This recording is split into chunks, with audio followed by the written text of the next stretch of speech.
Hello and welcome. My name is Carol Carter and I'm the founder and CEO of Global Minded. We're about creating a capable, diverse talent pipeline to get more women, people of color, underrepresented populations, any way you can define diversity into the education, employment, and leadership pipeline. So we're delighted today to have our tech equity team led by Suraya Yahaya and also Karen Worstell, as part of our series called Courageous Conversations, Catalyzing Change.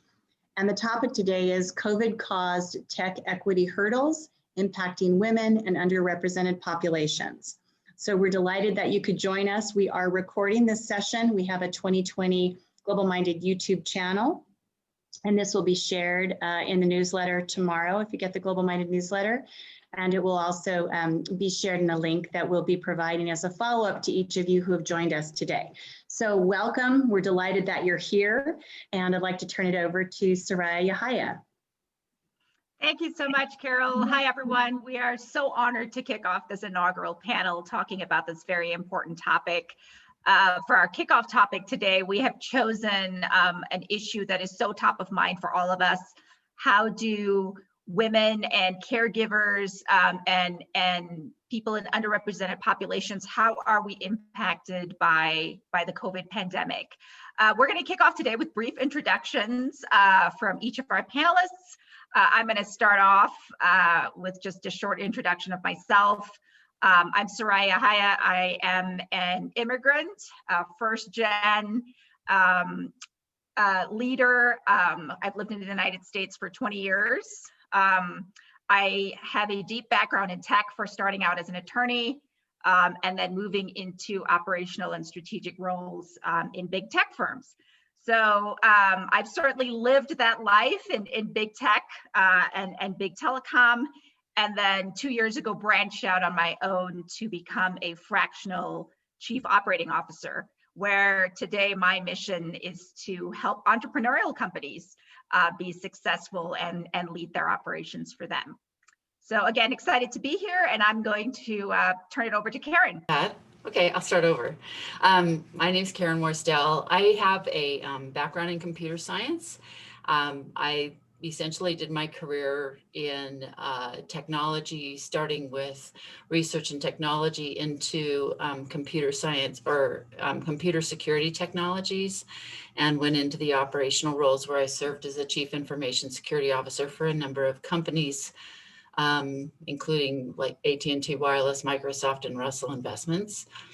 Today, I am not in the direct tech role, but I support and coach women in tech and help them to deal with some of the adversity that they encounter in their tech life that's much like what we went through in ours, and help them overcome that to get the compensation and recognition and opportunity that they deserve.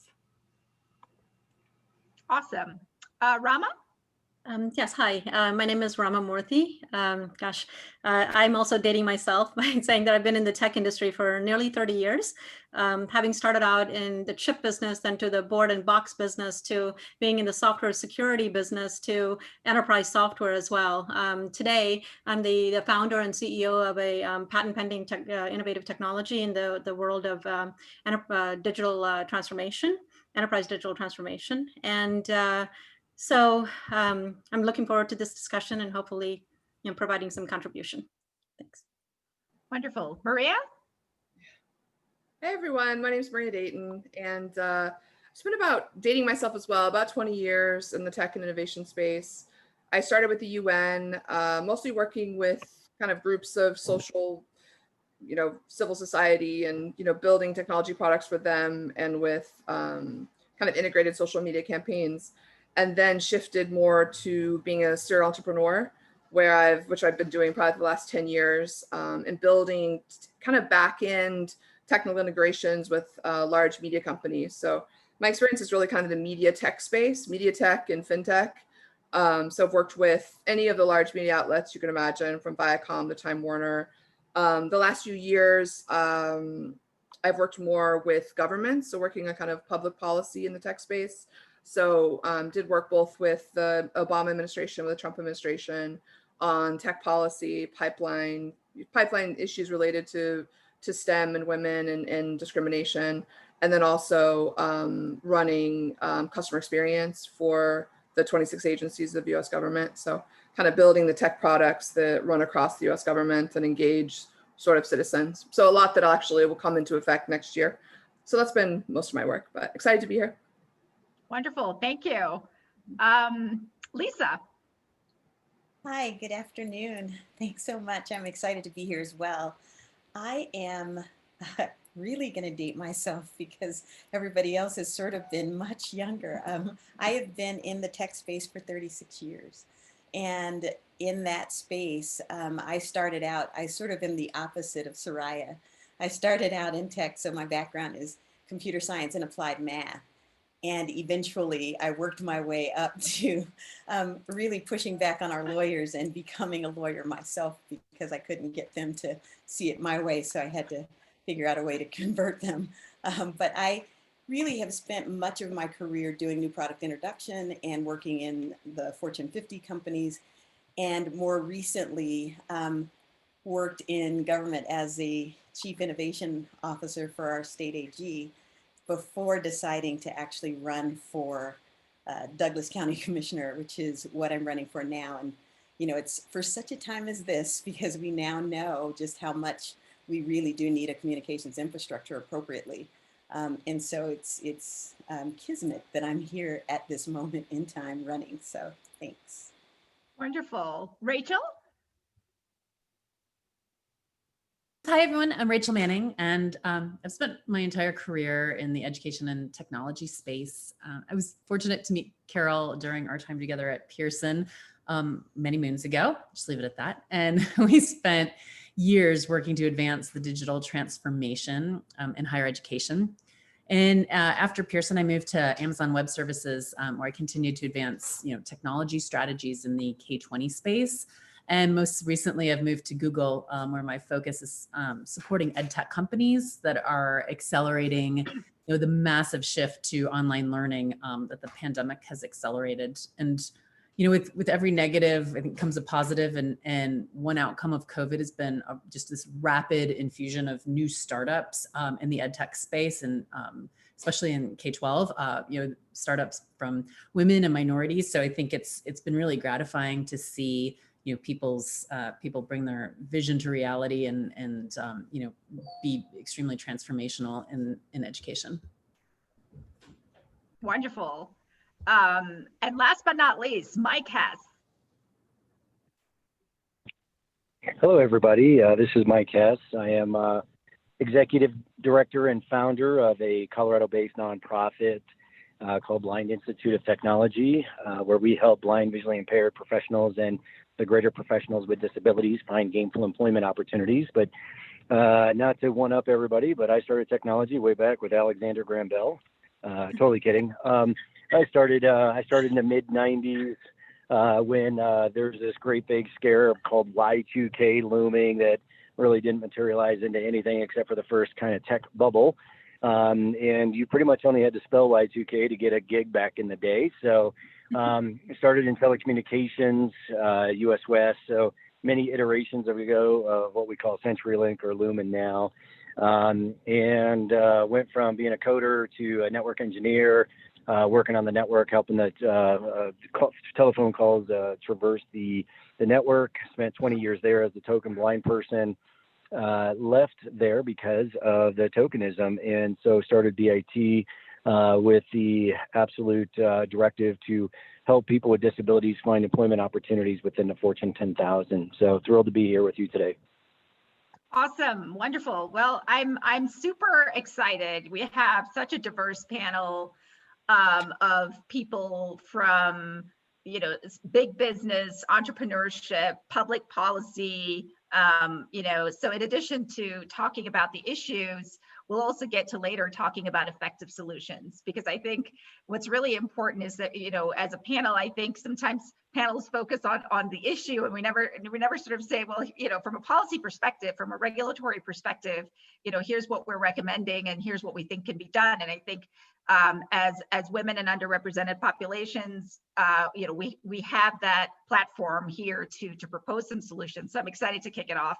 So I'm going to start off by kind of maybe reading a recent couple of statistics that I found when I was doing some research on this topic. So McKinsey recently came up with a study that said women are 1.3 times more likely to consider leaving the workforce than men. In particular, working mothers, and I certainly, was very distressed to hear that, senior women and Black women. And it went on to describe kind of a worst case scenario where we could lose up to 2 million women in the workforce and up to 100,000 senior women leaders in the short term. And they said, this would effectively wipe out the progress that we've made over the last 6 years. And then yesterday, actually, I read a statistic in Forbes magazine that said the National Bureau of Economic Research said that 865,000 women left the workforce in September, nearly 4 times the number than men. So my first question is, I'd like to get everyone's perspective on your reaction to these statistics.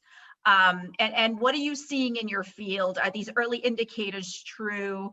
And what do you think specifically in your field, can we do to close this gap? And do you think that it's going to continue to get wider because of COVID? So maybe I'll turn over that question first to Karen, I guess, because Karen, you see a lot of women, I think, in your conversations. I know you're out there talking to a lot of different organizations. I think you were recently giving a keynote, but you're also seeing a lot of clients coming to you for help. Mm-hmm. What would you say, what's your reaction, and how are you coaching your clients? Well, this is an additional statistic to one that is part of the reason that I got into the work that I do now, because when I got my master's degree in computer science in the 1980s, women were 34% of the computing workforce at that time. That number today, according to the AAUW and other sources, is south of 20%, more like 18%. So women have been leaving the computing workforce in droves over the last 20 to 30 years. And so there's a complex set of issues at play here. And certainly it's very concerning with the most recent developments because of the lockdown and the quarantine and everything relating to COVID, where what was already a challenging workplace, where we had sort of first shift and second shift, now got all munged together into super shift. And the burden of most of that has fallen on women who are mothers, and are managing perhaps a number of challenging circumstances at home. And when we could separate those kinds of things and get some focus at work, it was a lot easier. But even still, it was, we have had women leaving. And I'll point to Emily Chang's book as a great example where she talks about dismantling the boys' club of Silicon Valley. We have inherited a technology blueprint, sort of a cultural blueprint that has been very, very resistant to changing. And I think there's a lot of women who were saying already before COVID, you know what, I shouldn't have to work this hard anywhere that, doesn't want to hear from me, and are going other places where their viewpoints, and some of them start up new businesses, but 50% of women leave tech by the time they've been in the industry for 12 years. So we have a lot of things we need to fix, and policy will help. It's part of the answer. Yeah. Yeah, for sure. Mike, let's go to you. Are you seeing any particular impact in the groups that you lead? I too came from a tech and telecom background, and it was always kind of a historically, kind of a more male dominated area. What are you seeing recent trends? Sure. It's interesting. So I approach these very unfortunate statistics very much like I do the unfortunate statistics with people with disabilities. We just celebrated the 30th anniversary of the Americans with Disabilities Act. And yet nationally, so when George H.W. Bush signed it into the monumental civil rights legislation into law back in 1990, there was a 70% unemployment rate for people with disabilities nationally. And 30 years later, we like to think that it has gotten better, and yet we're still at 70%. Now, there's a lot that goes into that, but it clearly tells me that we're not going to just be able to legislate our way out of this. So, yes, do I think policy is you have to have some kind of policy to lean on.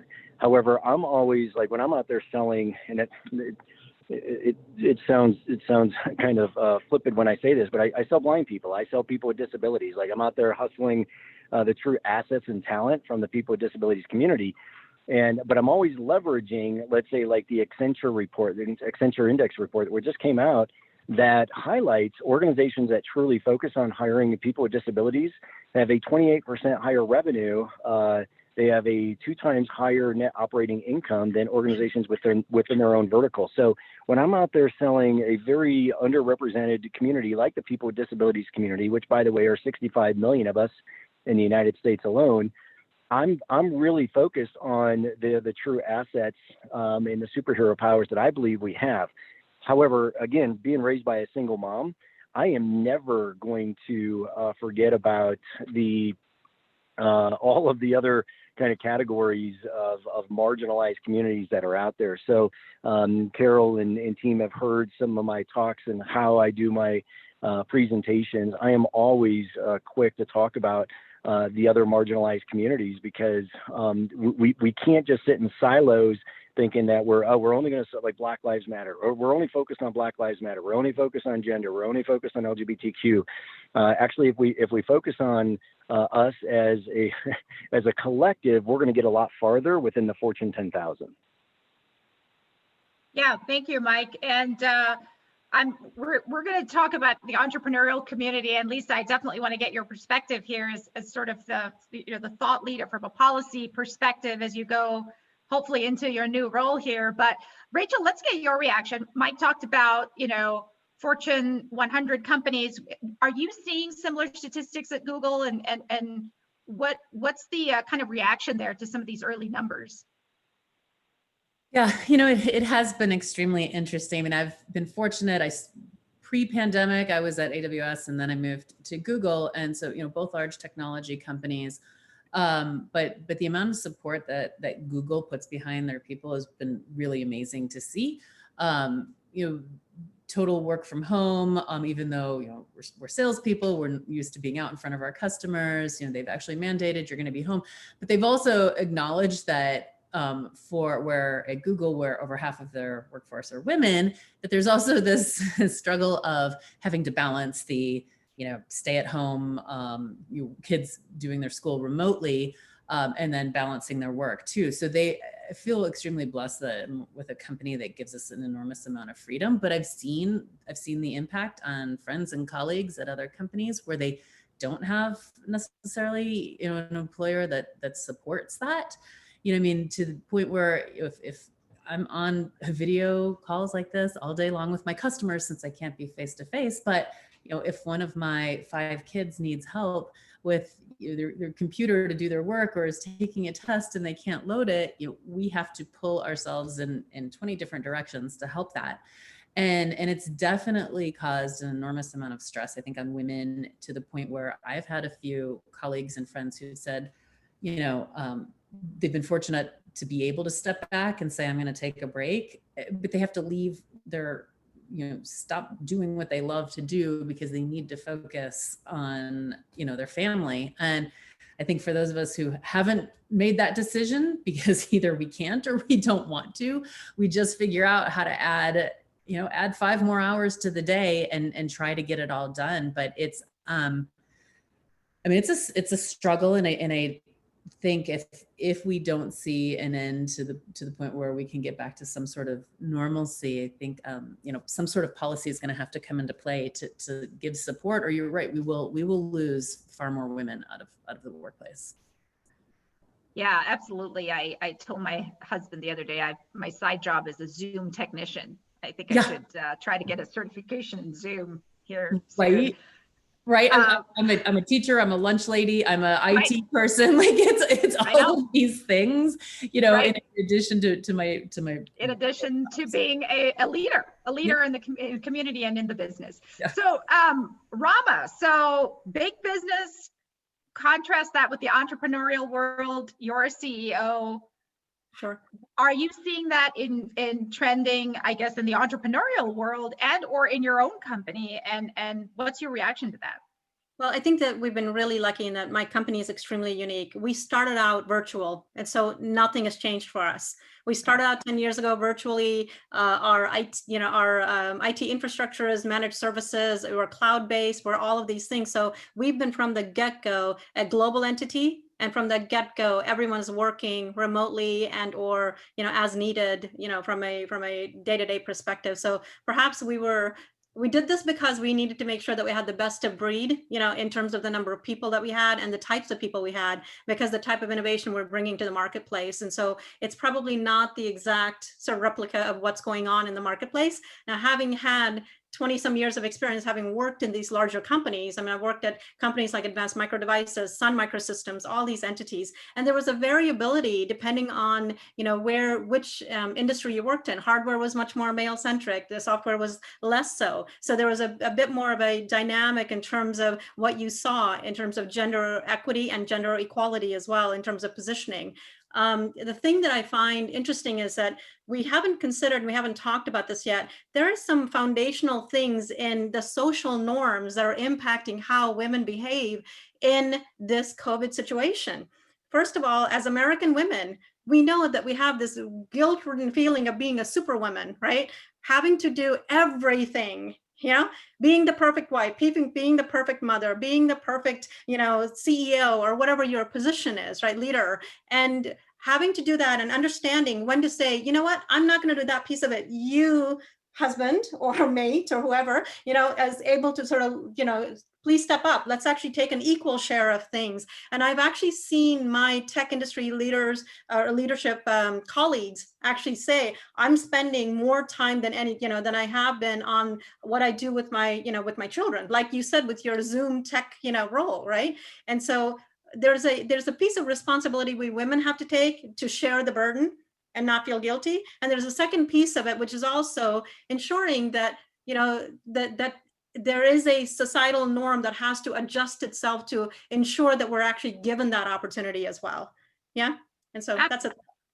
Absolutely. And I want to dive a little deeper into that later too, when we talk about solutions, because you're right. It can't just be policy. It can't just be companies changing. What are the expectations that we put on ourselves that have to change as well? Well, I'll give you a simple story, and I won't put any attribution to this. There was a young man, I'm in my 50s and he was in his early 40s, really amazing, you know, gentleman in the neighborhood. And he said to me, you know, we were having a Zoom session between us guys and we were wondering, you know, maybe we should actually make sure that our wives should actually just stay home, you know, and there was a conversation around, yeah, it was very archaic in my view, you know, and I said, my response was, wow, this is interesting. You're younger than I am in a decade or so younger than I am, and yet you're communicating in this manner to me. And I thought this is really interesting that we have to still shift our mindset to allow for that change to happen.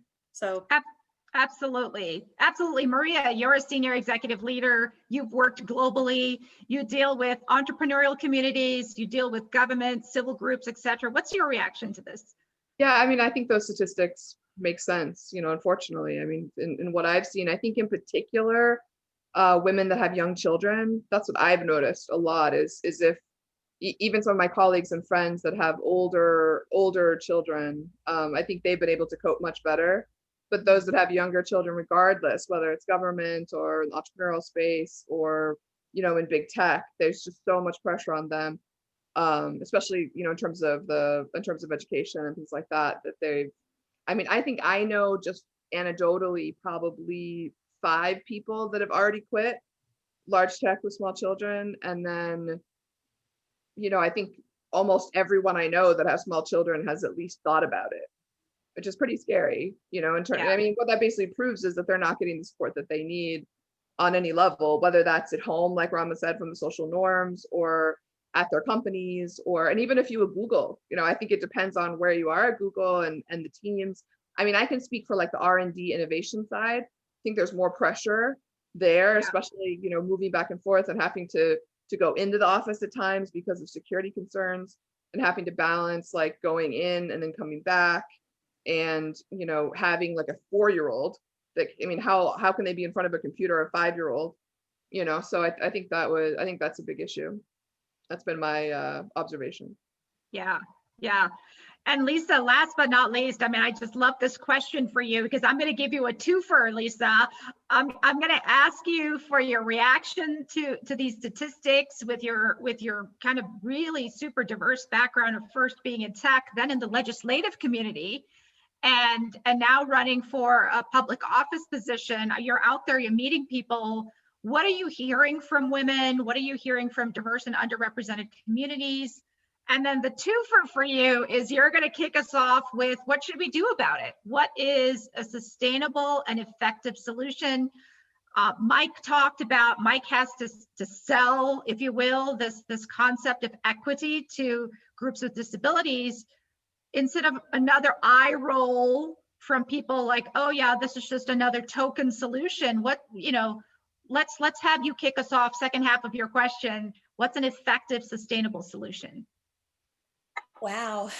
So I will start with, like, I started in telecom as well, right? I started in Bell Labs, and I also worked for US West, and, you know, all of those telecom related companies. And, you know, one of the things, and I know that we talk a lot about sort of women with children, and whether they're small children or, you know, middle-aged children, you know, some of the kids at middle school, right, and high school.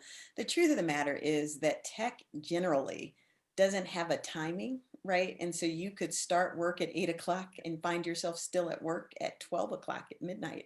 And so whether you have kids or don't have kids, it's still, your life is so not regulated that you start to, for all intents and purposes, you start to sort of envision that, for you anyway, normalcy is that you get to enjoy the work that you're doing, not that you get to enjoy your life, right? And so you sort of separate, I've got my life and I've got, you know, this great job.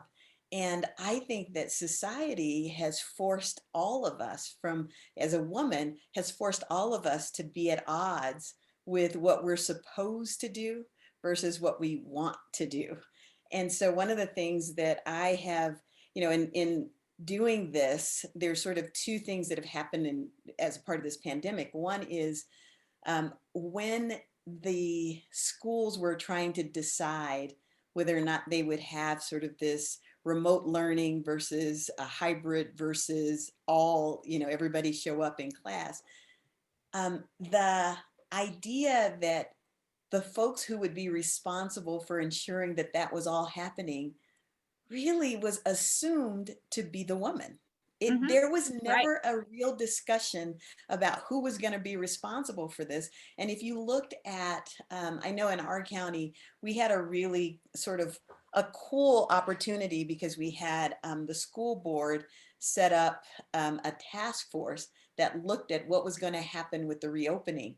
And if you looked at the membership of that task force, it was predominantly women. Like, I was on the task force and thinking, oh, this is pretty cool. And then it dawned on me what that meant. And I was like, this is messed up. Right. And so I think, you know, I think it was Rachel that was saying this, or it could have been Maria as well, in terms of shared responsibility. You know, for me, there is a belief, and I hear things from, I'm always amazed at what constituents are willing to say to you, right? But there is a belief that some people think that if women have children, then they have those children understanding that that is part of their responsibility, and that they should do so understanding that there are going to be some sacrifices. And I grew up at a time, you know, in the mid 80s, it was women can have it all. You can have it all. And I always said, yeah, but not at once, right? You can have it all, but not all at once. But I think that we struggled with what does that mean? And so things like daycare, we have an assumption that because people are home, they don't necessarily need daycare.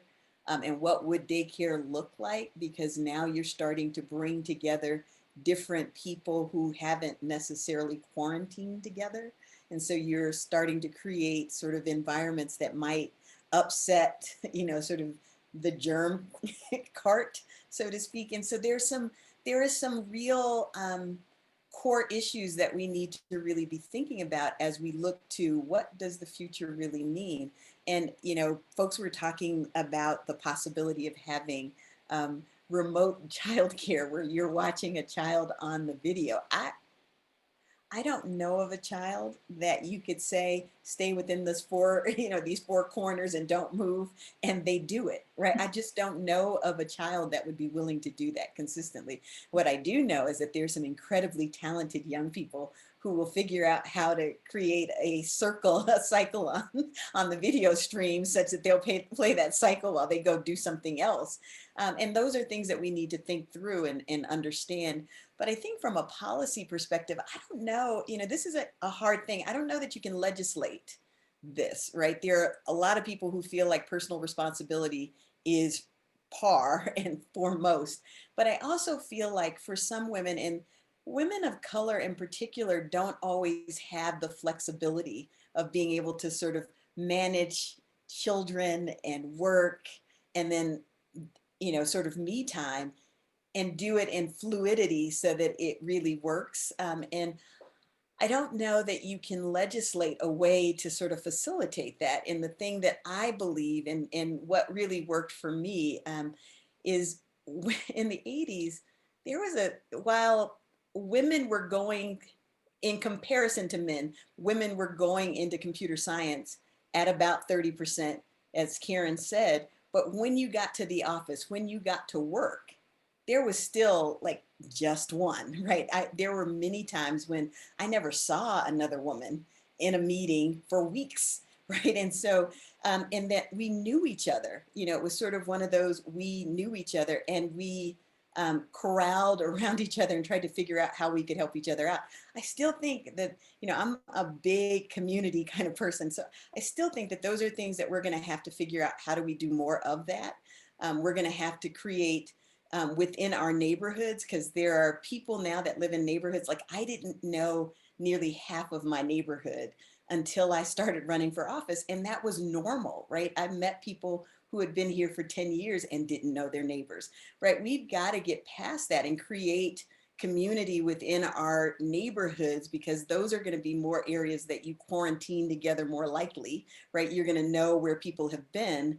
And you could sort of create these, because even for kids who are remote learning, they still need socialization. I'm worried about those kids that aren't having some socialization, some social experiences. We're going to have to create these pods where kids get a chance to connect with other kids in their neighborhoods so that they develop the social skills that they need and understand what it means to not get your way, right? I mean, all of those things are really critical. So there's what I would say sort of a community-based answer. And then the legislation part of that means that we just have to figure out ways to make it affordable, right? So when you have daycare and people take on that responsibility, oh, I will do this sort of work, that you make it such that if they are living in this neighborhood, like one of the hardest parts of, sort of housing in Douglas County is that it's not necessarily attainable for folks that are essential workers, right? They have to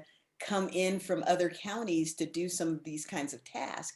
I think we need to have it such that people who really want to do this kind of work have the ability to make a livable wage that they can afford housing in the areas where they're working. And that includes firefighters, that includes nurses, right? All of those folks. But all of that stems from, it's a combination of how do you, and this is the hardest part for me, is how do you legislate something like this? Because I just don't know that you can legislate morals, right? I think you have to create environments where people feel holistically that they can bring their full selves to their community, right? That they, like, we live in a community where when we first bought our lot, one of the neighbors on the other side of us moved. Right. And I thought that's interesting. And I didn't want to believe that this was like revisiting the 60s.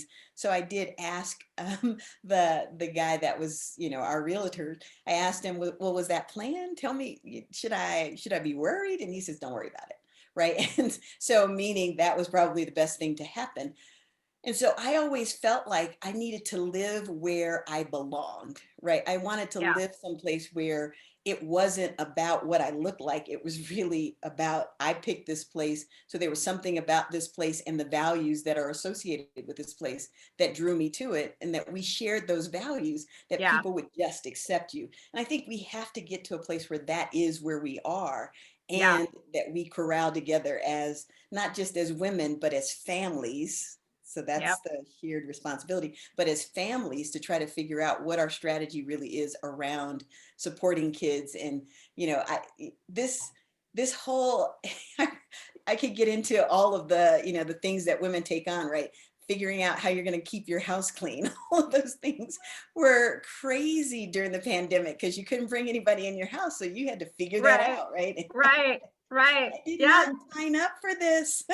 Right, right. No, that is an interesting perspective. We can't legislate our way through this, or we even shouldn't legislate our way through this. Communities, we rise to the occasion of supporting each other during these times.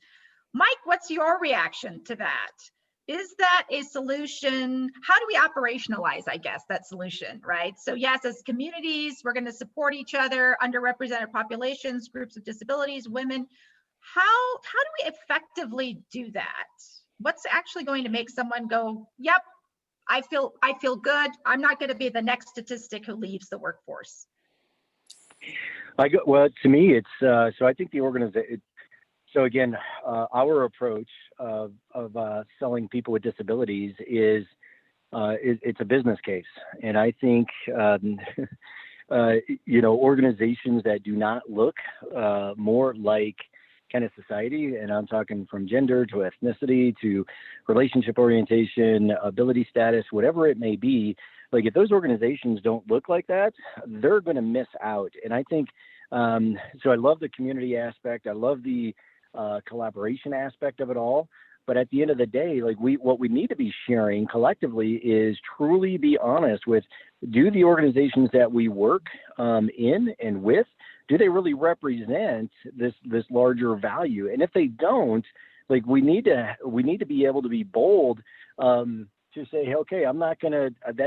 I'm not going to buy their products. B, I'm not going to work with them. You know, see, like I fired one of the toughest things I had to do. Again, we're a nonprofit, but I run as a social enterprise. And so that means I'm out there selling my wares to organizations. And I won't mention the organization, but I literally had to fire our largest client at the time, about $500,000 a year worth of revenue, which for a small nonprofit is kind of a big deal. But the way they talked about one value, but the way they treated us was in a total different way. And toughest conversation I had to have in my young executive career was to let them know that I'm doing everything I can to fire them as a client.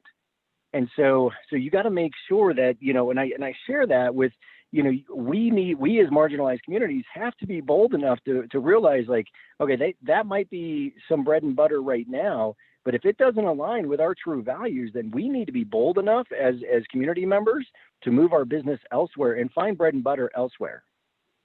Yeah, agreed. I agree. Go ahead. Sorry, I agree wholeheartedly. And I think that that's part of how do you build community so that that information can be shared, because people don't know necessarily about what you're seeing and how you're experiencing it unless you have an environment that you can come to and share that, right? And a lot of that is happening online. And, you know, it's hard to believe the stories that you read online. And so when you have groups of folks that really are able to share that information, I think that you have a greater chance at boycotting, right? You have a greater chance at making the impact at the bottom line, as opposed to really just walking, right, or leaving, right? So if you leave, it shouldn't just be that you leave personally. Take your community with you. Take your community with you. Yeah, interesting. Interesting point. Go ahead. Sorry, I wanted to add something about policy, if I could, to add to this Please. piece.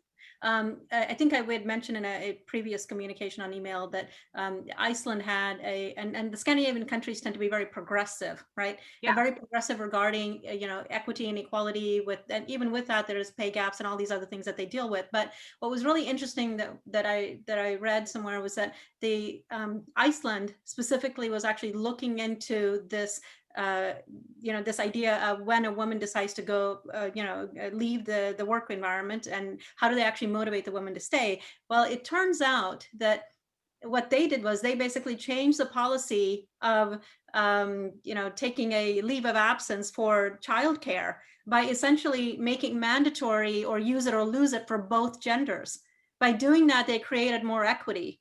And they also allowed them to realize that they're going to lose a valuable benefit. And so both the men and the women were actually taking time off to take care of their children. And so there's something interesting there in that that trend and that experiment, that maybe we can actually start looking at some of these new ideas to try to figure out if there's a way to balance things out from this perspective. Yeah, that might actually provide some motivation and also change the mindset of human beings. Because let's face it, ultimately, when we make decisions to this, it's about, balancing out what is the revenue that we're generating for our family, so we can actually make sure that we support our children and make sure that they have, all of the education that they need, that we have a good retirement plan, all the things that you care about for a family, right? And that you live a good life and you're able to travel, do all the wonderful things you want to do. But how do you do that with the idea that you have to sort of shift, the struggle of, the resources that you have in place? Yeah. Perfect. And so, I want to get back to that, but I think Maria, you had a comment. Yeah, I just wanted to jump in really quick, maybe on the support of policy and legislation. Yeah. I think we have to remember how behind the US is, because I think, Rama, your point about Scandinavia, like, this is a legislative issue. I'm not saying that incentivizing in other ways isn't also powerful, but healthcare, daycare, equal pay. I mean, these are all issues the US lags dramatically behind in the first world. Even protecting jobs. You know what they're doing in Europe is they're giving everyone, like you said, the option to take a year off or 2 years off, instead of my friends that are leaving Silicon Valley jobs and just basically being stay-at-home moms, with no security and there's no guarantee that they can return to their positions or be on the same seniority tracks. So this issue about losing senior leader people within the pipelines, which I know, Carol, you're the kind of the expert in terms of education and training. And this is a big deal, right?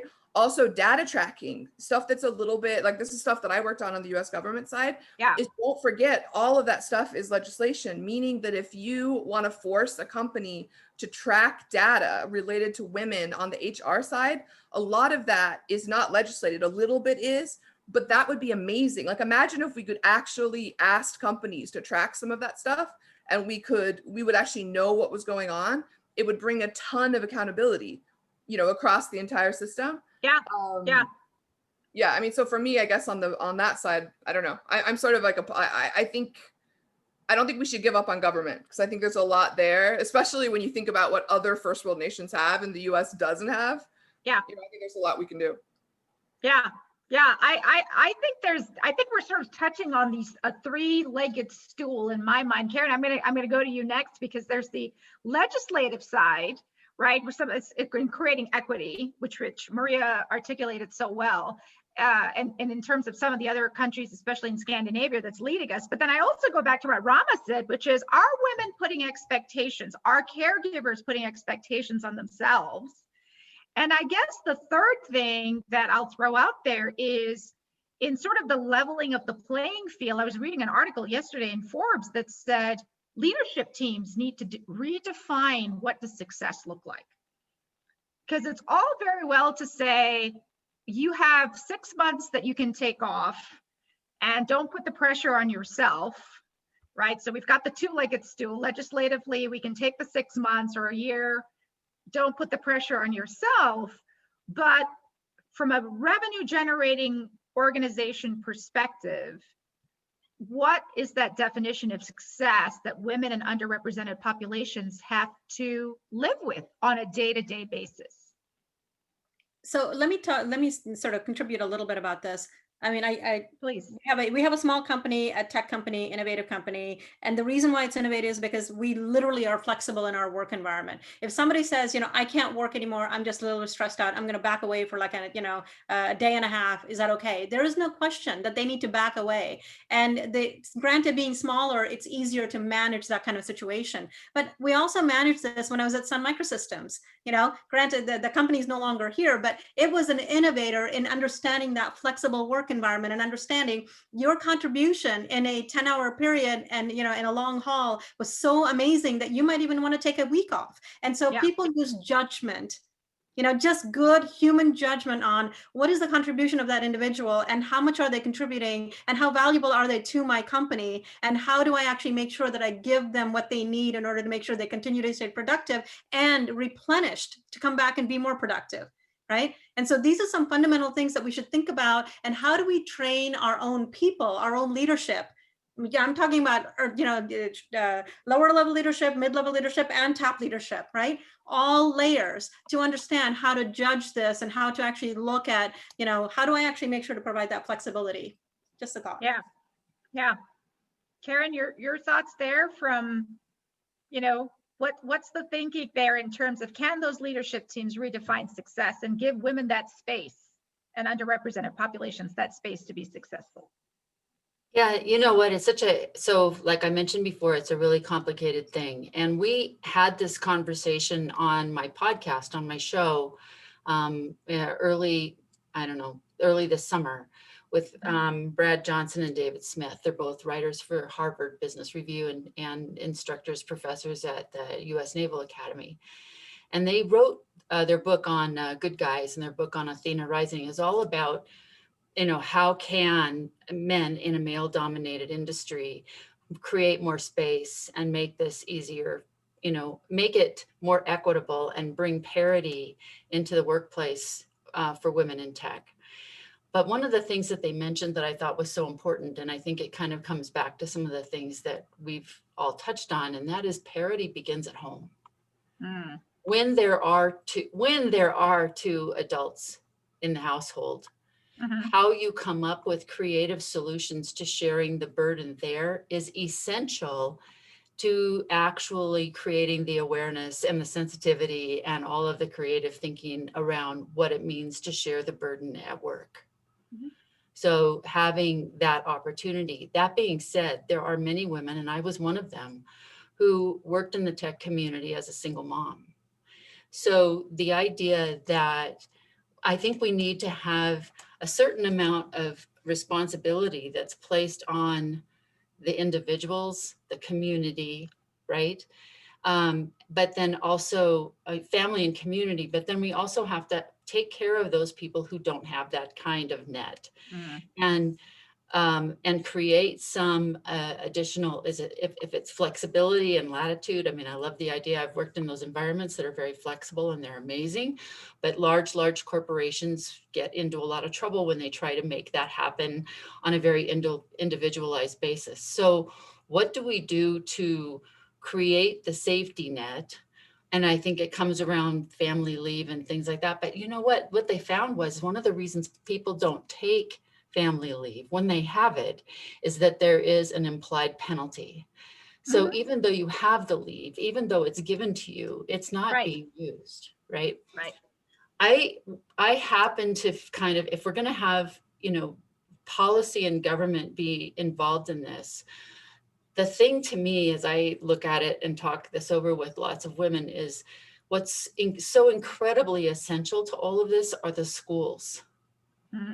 We, like it or not, our school system is a critical component of our strategy to being able to have the time to work while we have the children occupied in learning endeavors and socialization endeavors and everything else elsewhere. Yeah. I really hope we will get to a point where we look at the situation that we're in, and I probably fall on what some people might consider the fringe, but my original background before I got into computer science was in biochemistry and molecular biology. And I happen to look at this whole thing that we're in a pandemic, but it's also kind of reaching the state of it's endemic this pathogen that's living with us, right? And one of the things we really have to start to do on a public health level is balance out what the impact of all of this pathogen control is doing to us on a social level everywhere else. And we're starting to see the very dramatic effects of it as women are forced, to leave work, as we're greatly impacting those people who are working at a lower socioeconomic level, who are carrying the greatest burden of this. We have to start looking at this, I think, from the standpoint that says, what do we have to do on a prioritized basis to get kids back in school in some sort of structure, even if it's a little bit different than what we had before. I have a 6-year-old granddaughter. Her mother is a single mom, and she is a prosecuting attorney, and she prosecutes major crimes. She does not have the flexibility of deciding to go help be a Zoom technician, while her 6-year-old, who can't read yet, can't figure out how to do her schoolwork, right? Right. That is being replayed over and over and over and over. And that's where I think we have to prioritize our resources, is to say, all right, we need to recognize that this is not working. And how do we minimize the impact that's hitting so many people at a socioeconomic level? To me, that's the schools. Yeah. And let's tell the adults, you need to figure your life out. Tech is a hard place to work, right? And tech organizations, I will say this last thing, and that tech organizations who are smart enough to recognize that parity isn't just good, it isn't just the right thing to do, it's good business. They are going to win the talent game, for sure. Right. Down the road. That's the market's going to level that out. And you'll see the companies who have the better innovation, the better bottom line, because they have created this environment that works for everybody in an inclusive sort of way. They're going to win. Yeah. I don't think we need to legislate that for them. Yeah. I think we do need to have some public policy around how we do public health in a way that gets the most disadvantaged among us back on the playing field at all. Right. Yeah. Yeah. And Karen, you touched on a couple of interesting points there. And Rachel, I want to get your perspective from a big business perspective. How do we effectively focus those resources Karen talked about? Is it possible to operationalize this and create equity in an organization as big as Google? Is it possible to transcend some of those hidden biases that Karen talked about? You have the ability to take the leave, but you're not going to because of the biases in the organization. Maybe talk and sort of lead us to kind of our last question here that I want sort of the panel to think about is what are those hidden biases that are there, and can organizations help women and underrepresented populations transcend those biases? Yeah, no, that's a really great question. And there's no easy answer, because I think as women, we put a lot on ourselves, right? The expectation that we have to be super mom. And also, I think especially for women in technology, the majority, I would say, like the true technologists, like the smartest brains that are kind of leading the technology strategy, the majority of those are still men. And at least from what I've experienced, but there's a whole lot of women in business development and sales and strategy, but really I think we put a lot of pressure on ourselves to prove that we are contributing as much, in sometimes if not more than the males that we're working with. And so I think naturally we translate that into, well, we have to do more to prove ourselves, right? Yeah. And just this past year, everything's heightened to such a tremendous amount that it becomes untenable for so many women. But I think one of the things that I have appreciated is, I think someone spoke of it earlier, is that leadership has to not only socialize it, but live it and reinforce it. And that's hearing the CEO or the VP or whoever is in charge say, it could be little things like let's do half day Friday, or just showing that they're there and aware, and saying like, let's cancel all non-essential internal calls in order for you to focus on your customer, right? So work around their schedule, but we don't want you to feel as though the company is forcing the schedule on you, because we understand that there's so much you're trying to balance right now. But so I think we have to, as women, understand that we can't be everything to everyone, and then be uber prioritizers and figuring out how can we be as diligent with our time as possible, while also, I think, having a voice with leadership. I think that's a piece too, whereas we hope that leaders are going to understand the position we're in, but if we're not telling them, if we're not voicing it, and explaining that, whether you're, a married person or a single mom, or, you've got daycare, you don't, like, understanding the pressures that are out there and that are being pushed upon, not just women, but everybody who's responsible for being either the breadwinner or the caregiver during the school day, and trying to multitask and juggle. But yeah, it's been a year unlike any other. We can certainly say that. But I think it's time for women to absolutely find their voice and be heard, because as I was talking about the transformation in school, it's not just transformation in school, it's transformation in how everybody works going forward, right? We may never go back to the world of, travel weekly and face-to-face interaction. But so if we want to, like, have our voice in time, right now is the time to do it and be heard.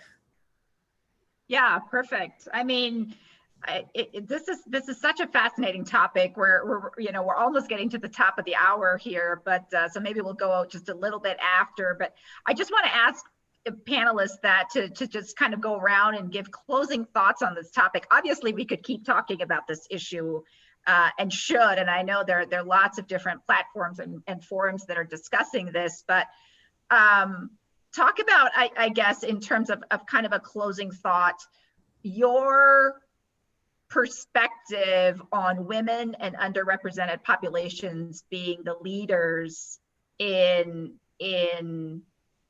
leveling the playing field, right? So we've got great examples in countries like Iceland and New Zealand that are led by women, where they have handled maybe not the continuous issue of trying to level the playing field and create equity, but they have handled solutioning in some of the areas impacted by COVID in such a graceful and successful manner. Talk a little bit, and maybe Mike, we'll start with you. How can we lead, I should say, the way in solutioning for this topic, and what should we lead the community, businesses, legislatures, what should we lead them towards? Well, to me, it's all about results. And so, like, I'm in transit because I just got done doing a presentation up at Ball, and when I talk to organizations now from a diversity, equity, inclusion, belonging perspective, we can talk to her blue in the face about, like, oh, well, this is, these are great this or great that metrics. At the end of the day, it's like the metric should be, does your employee, does your teammate population represent the greater population? So I told the folks there, like, okay, cool, we had this great presentation, we've done this, we've done that, but at the end of the day, BIT is all about getting butts in seats, and we want to help you get to that end game. And so organizations that don't have, like, women are 51% of the population, and if an organization's leadership team and sub leadership teams and overall population don't look like that, if you don't have 4 or 5% of your population be from the people with disabilities community, if you don't have 30% of your population being from the BIPOC community, like, so how we find our voice is by saying, okay, cool, well, I'm not going to settle anymore for organizations who are just talking down to metrics. That like our greatest voice is by leading with action, and to me that's how we can do this. Like, the marketplace, yes, And yes, those organizations who are leading by action will absolutely have the best products and services on the planet. Perfect. I love it. Rama? So the couple of things that I just wanted to mention. First is leadership is not just about top leadership. Leadership can come from any state or any layer of leadership. That means that the ability to take action, whether you're a first line manager or a director or a CEO, the attitude and the approach that you take would actually makes a huge difference. And just, I guess I think it's really important to note that the first line manager is probably even more critical, in that sense, Yeah. because they're the ones who actually see, boots on the ground, what's really going on day in, day out, right? And that's a really critical part. And so I think it's really important to make sure that the top leadership and the mid leadership is actually making sure that there's enough flexibility to provide that freedom to the first line manager to make that happen, right? The secondary piece that I really wanted to bring up is it's based on two things: the neighborhood thing that was brought up, and the fact that women are spending too much time doing all these other jobs, like being the Zoom, person, et cetera. We are in a community, we're in a pandemic, we're going to be in an endemic, as Karen said so eloquently. And so bringing this stuff together, if we have a neighborhood that we belong to, is there a way to deliver shared services within your own cluster of your small community? Is there a community center or a pool house or something in your little neighborhood that allows you to actually bring people together so that your kids are actually doing their schoolwork in a central location, and then you're allowed to basically go do your work, and each of you take turns coming in and providing oversight, and have more than one, right, to provide that oversight. So there's some flexibility in terms of things that can be done, and and they can be done directly without actually having to worry about legislation or policy or anything, right? And so just some things to think about. Yeah, and I love what you said, which is like, it's the community side and it's the organization side, and it has to work together. So yeah, Lisa, your thoughts there, because you've got the community side and you've been in the organizational side.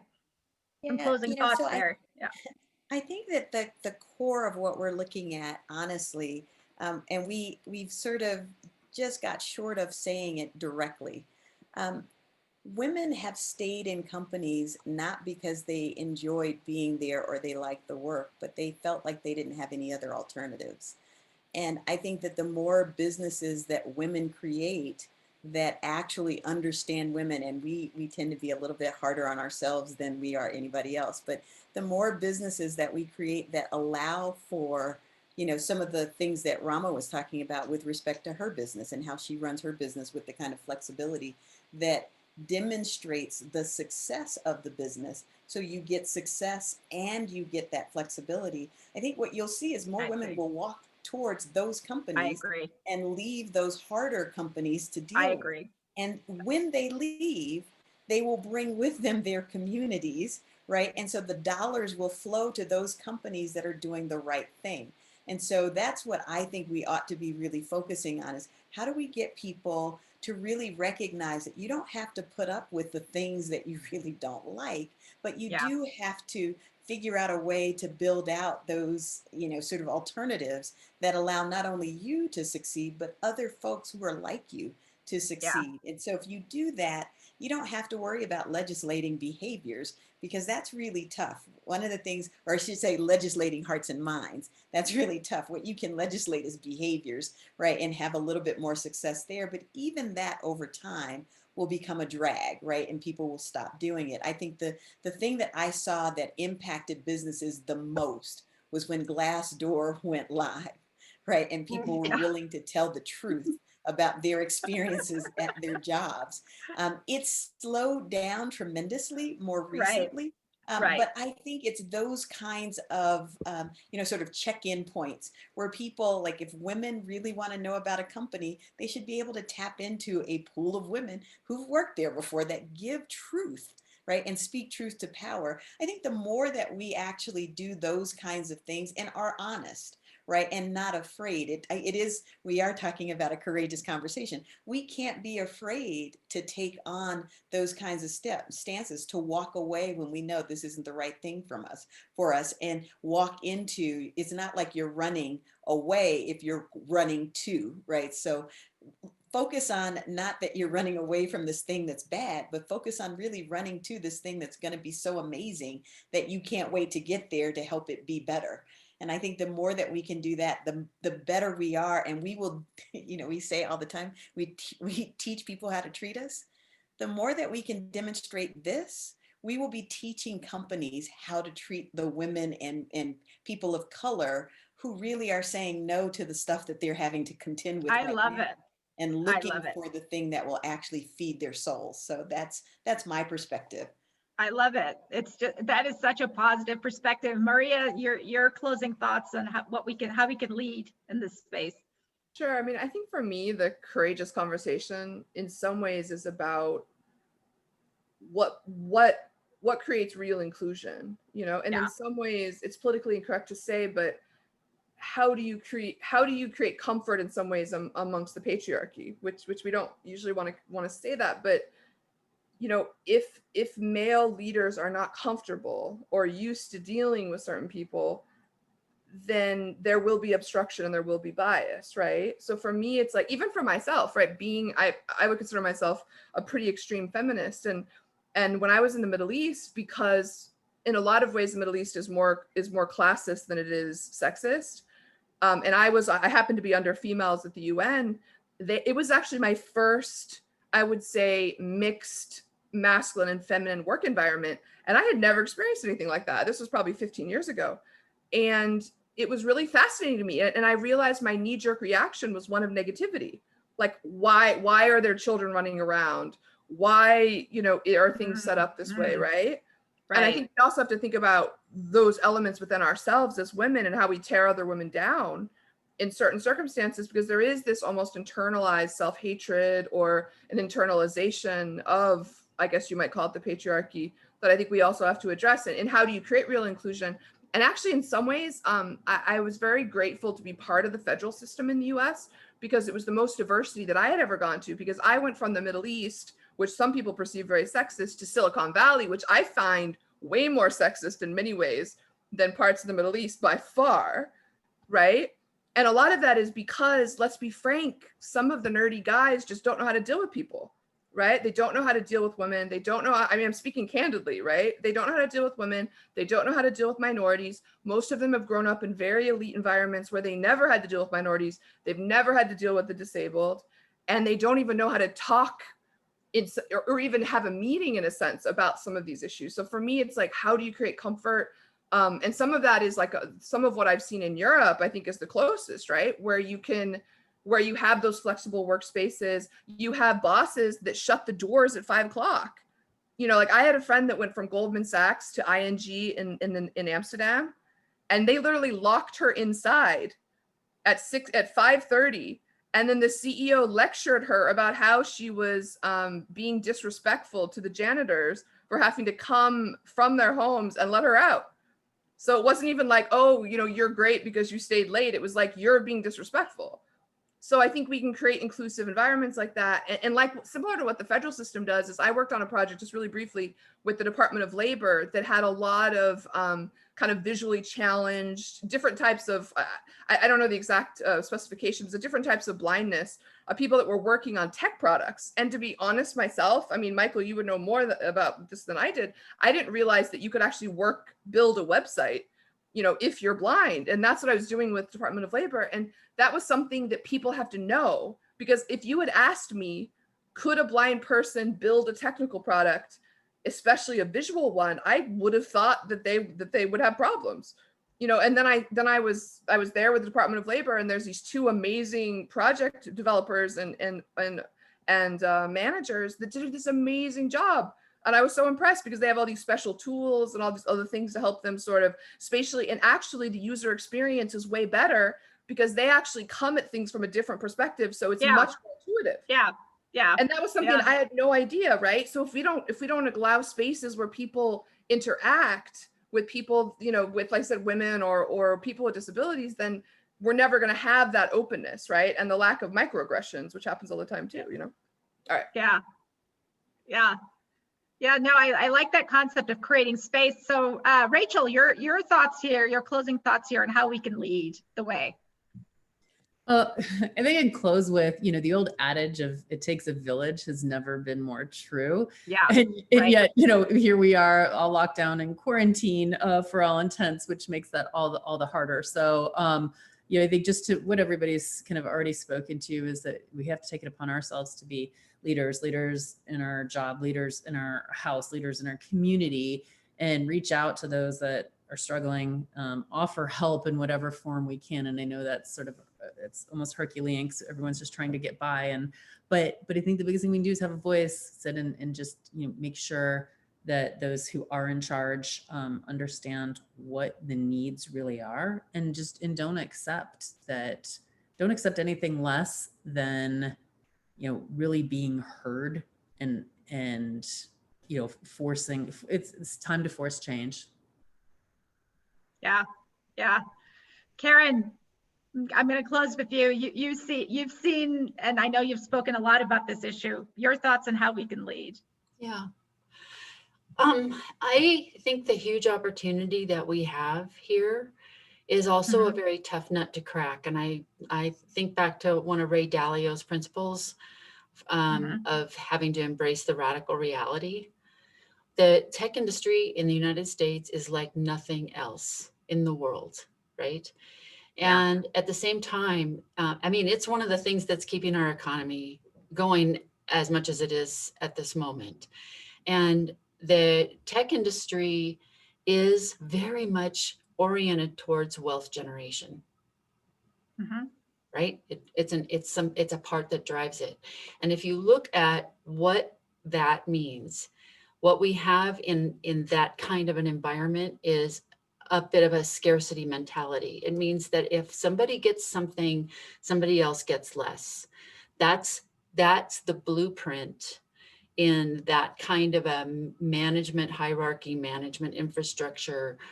I'm going to win the game in tech with my innovation, that kind of thing. On the flip side of that, the challenge before us is we're talking about something that is heart-centered, infinite pie, not a scarcity mentality at all. It's just the opposite. If I go out and I give love and compassion to somebody, I have more, not less, right? So we're trying to mix together two things that are a little bit like oil and water. Shaking it up is like going to be tolerated to a certain degree.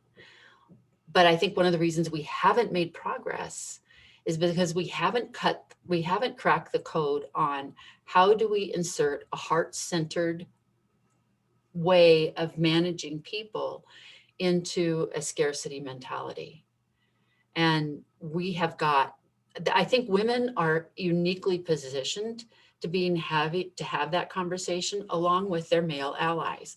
And it's going to take us all together kind of embracing this and recognizing we're not about trying to dismantle the way the tech engine runs. We're here to enhance it, and we're here to make it better and stronger.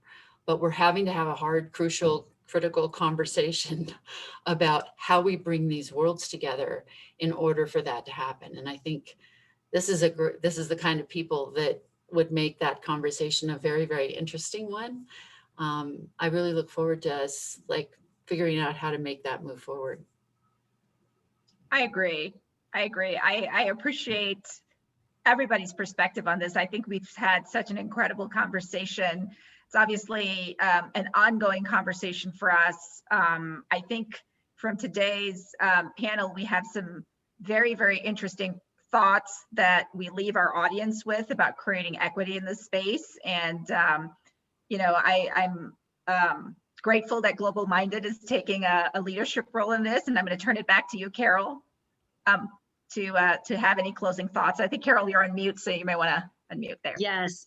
Thank you so much. I just want to thank all of you who attended, all of you who participated in this. I think you are very courageous in the kinds of things that you raised. And I think we're just scratching the tip of the iceberg here in the kinds of things we can raise and then mobilize for solutions. So thanks to all of you. And we are recording this. We'll share it. Suraya is going to do a follow up with some additional links and articles of things that might be helpful for those of you who signed up. And then we'll make sure everyone has the video segment for your different communities and your different companies where appropriate that you can share and really raise the awareness. So thanks to all of you. And we have our next date, right, Suraya? Do you know what the date is? Do you want to just share that date? November 30th is going to be our next conversation. So we'll see you again for a different topic with some different folks then, and we'll be seeing you all monthly and looking forward to working with all of you. So thanks again. Take good care. Thanks. Bye-bye.